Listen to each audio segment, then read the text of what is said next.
Hi mga kabaling cooks! For today's video, magluluto tayo ng chicken barbecue sa kawali.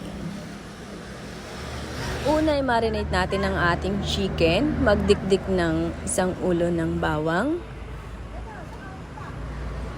Lagay ng paminta, sugar, oyster sauce,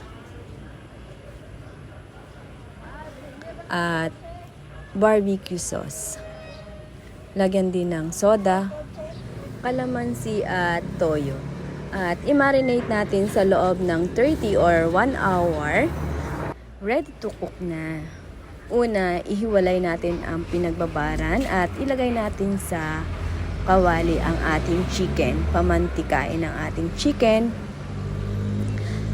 At kapag namantika na ang ating chicken, ilagay na ang ating pinagbabaran at patuloy ng palambutin at lutuin.